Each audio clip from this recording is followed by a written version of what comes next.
नमस्कार. Cook with Rohini या आपल्या यूट्यूब चॅनलमध्ये तुम्हा सर्वांचं अगदी मनापासून स्वागत आहे. तर आज आपण गुळाची लापशी बनवणार आहोत. मऊ लुसलुशीत गुळाची लापशी, त्याचबरोबर परफेक्ट गुळाचं प्रमाण आणि पाण्याचं प्रमाण, त्याचबरोबर कुकरच्या किती शिट्ट्या करायच्या, या सर्व गोष्टींची माहिती आपण या व्हिडिओमध्ये दिलेली आहे. त्यामुळे व्हिडिओ शेवटपर्यंत नक्की बघा. चला तर मग वेळ न घालवता व्हिडिओला सुरुवात करूया. तर या ठिकाणी बघा, अशा पद्धतीने एक सपाट वाटी मी लापशीचा रवा घेतलेला आहे. कोणी लापशी रवा म्हणतं किंवा या रव्याला कोणी भरडा देखील म्हणतं. तर अशा पद्धतीने मी इथे एक वाटी लापशी रवा घेतलेला आहे. हा रवा जरी आपल्याला स्वच्छ दिसत असला तरीसुद्धा एकदा पाखडून आणि नीट करून घ्यायचा आहे. त्यानंतर आपण या ठिकाणी एक भांडं घेतलेलं आहे. यामध्ये आपल्याला वाटीनुसार पाण्याचं प्रमाण टाकायचं आहे आणि गुळाचं देखील प्रमाण आपण इथे घेतलेलं आहे. तर एक वाटी आपण लापशीचा रवा घेतलेला आहे, त्यासाठी एक सपाट वाटीच मी गूळ घेतलेला आहे. तुम्ही जर जास्त गोड खात असाल तर तुम्ही या ठिकाणी थोडाफार गूळ वाढवू शकता, किंवा खूपच कमी गोड खाताय तर थोडासा गूळ यामधून कमी करू शकता. पण हे जे प्रमाण आहे ना, एकदम परफेक्ट प्रमाण आहे. खूप गोड किंवा खूप कमी गोड अशी लापशी न होता एकदम परफेक्ट चवीची लापशी इथे तयार होते. तर बघा, एक वाटी लापशीचा रवा, त्यानंतर एक वाटी गूळ आपण या ठिकाणी घेतलेला आहे आणि पाणी देखील आपल्याला याच वाटीने मोजून घ्यायचं आहे. तर बरोबर 3 वाट्या एवढं पाणी मी घेतलेलं आहे. पुन्हा एकदा लक्षात ठेवा, एक वाटी लापशीचा रवा असेल तर त्यासाठी आपल्याला एक वाटीच गूळ टाकायचा आहे. तुम्ही कुठल्याही वाटीने मोजा, पण हेच प्रमाण आपलं असणार आहे. आणि एका वाटीला 3 वाट्या पाणी असं प्रमाण ठेवायचं आहे. तर आपण इथे काय केलेलं आहे, गूळ आणि पाणी एकत्र करून आपण व्यवस्थित ते गरम करून घ्यायचे. त्याने पूर्ण गूळ व्यवस्थित विरघळला जाईल आणि आपल्याला लापशीसाठी गरम पाणी लागणार आहे, तर पाणी देखील गरम होईल. तर आपण कुकरमध्येच लापशी बनवून घेणार आहोत. कुकरमध्ये लापशी एकदम झटपट तयार होते, त्याचबरोबर मऊसूद देखील शिजते. तर कुकर गरम झाल्यानंतर इथे मी 3 ते 4 चमचे साजूक तूप टाकून घेतलेलं आहे. तुमच्या आवडीनुसार तुम्ही या ठिकाणी तूप वापरू शकता. तेल वापरलं तरी देखील चालेल, पण शक्यतो लापशीमध्ये तूपच वापरा. त्यामुळे लापशी चवदार तर होतेच, त्याचबरोबर जास्त मऊसूद देखील शिजते.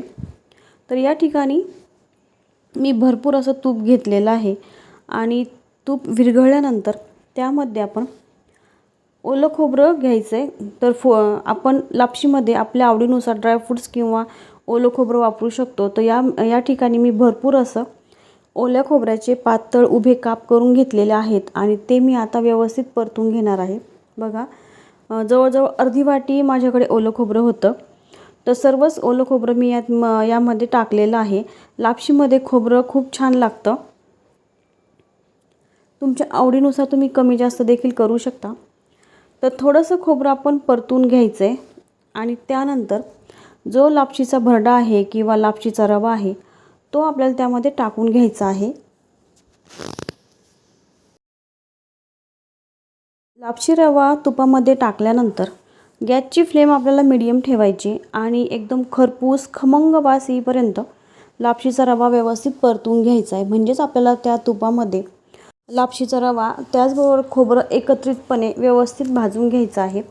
आणि हा जो रवा भाजत आहे तोपर्यंत आपल्याला कंटिन्यू तो हलवायचा आहे, म्हणजे व्यवस्थित सर्व बाजूने तो व्यवस्थित भाजला जाईल. खोबरं आणि लापशी रवा एकसारखा आपल्याला भाजून घ्यायचा आहे. यामध्ये आपण आपल्या आवडीनुसार किंवा चवीनुसार खसखस टाकणार आहोत. तर या ठिकाणी मी मोठा 1 चमचा खसखस घेणार आहे, कारण लापशीमध्ये खसखस खूप छान लागते. तर बघा, या पद्धतीने मी 1 चमचा खसखस यामध्ये टाकून घेतलेली आहे आणि यासोबत आपल्याला ही खसखस देखील आता भाजून घ्यायची. अशा पद्धतीने एकत्रित करून व्यवस्थित कंटिन्यू हलवत हा जो लापशी रवा आहे तो भाजून घ्यायचा आहे. तर अशा पद्धतीने बघा, तुम्हाला मी थोडंसं जवळून दाखवण्याचा प्रयत्न केलेला आहे. लापशी रवा जो आहे तो एकदम व्यवस्थित असा भाजला गेला आहे. त्याचा कलर देखील थोडासा चेंज झालेला आहे. यामध्ये आपण आता जे गुळाचं पाणी करून घेतलेलं आहे ते गाळून टाकायचं आहे.